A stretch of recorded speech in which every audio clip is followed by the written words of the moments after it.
Have you noticed that as everything around you seems to decline, one thing still grows? It is the power of your rulers. None of their plans and directives have solved your problems or made your life better. The only result has been their increased control over you at the cost of your freedom. Do you know why? You gave them the power.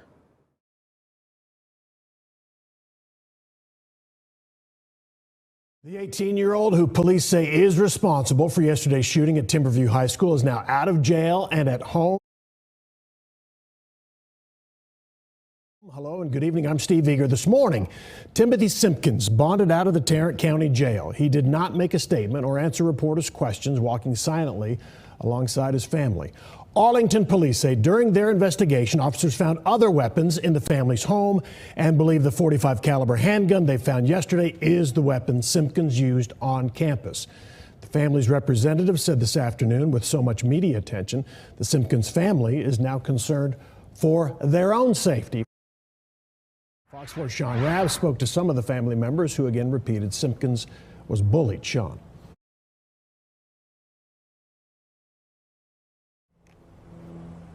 Yeah, I spoke with Timothy Simpkins, pastor, and the woman who raised him, his grandmother. They would not talk with me about the details of the case, but we're hearing from his grandmother for the very first time. One day after the shooting that left this school, Timberview High School, closed today, the same day the 18-year-old junior got out of jail. And we pray, God, that in all these things, it'll be a lesson for our school district. As his family gathered in prayer, Timothy George Simpkins walked out of the Tarrant County Jail roughly 24 hours after surrendering for the shooting that hurt 4 people inside Timberview High School Wednesday.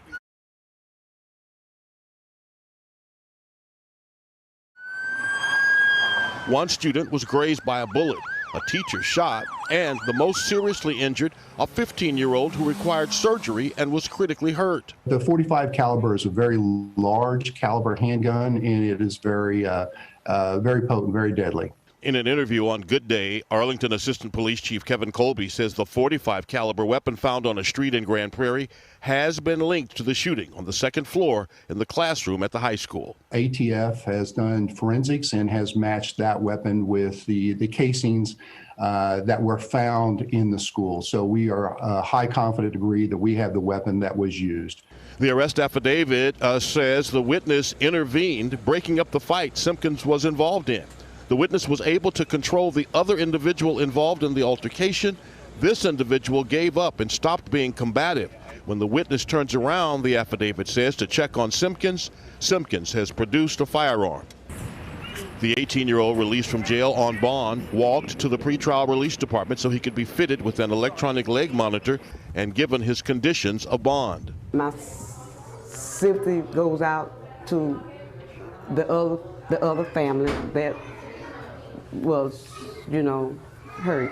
Lily Simpkins is the grandmother that raised Timothy. She blames what happened on his being bullied. With her, the family pastor, Chris Taylor. I baptized him, I dedicated him. He's a good child. He's my godson. We're going to keep praying for the families and support everybody in this dilemma. Chief Colby said the bullying claims will be investigated and had this to say about Mansfield ISD school security. I think Mansfield Independent School District needs to reevaluate some of their safety measures, needs to look at maybe some history. I will tell you that over the past several years, we have seen an increase in our youth in Arlington, around the other cities too, carrying weapons. And we just can't stress enough that today, young kids carrying weapons is just not a solution to any type of violence or anything like that.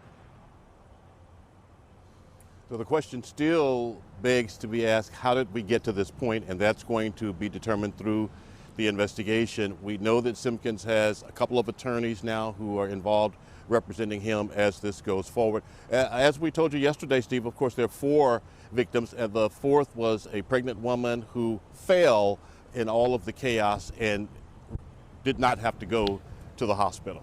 All right. Sean, quickly on the bullying allegation, somebody who might counter that is the 15-year-old who got shot. Have we heard anything from their family, his family at all? No, we have not. I have not been contacted by them. To my knowledge, we haven't heard anything. Okay.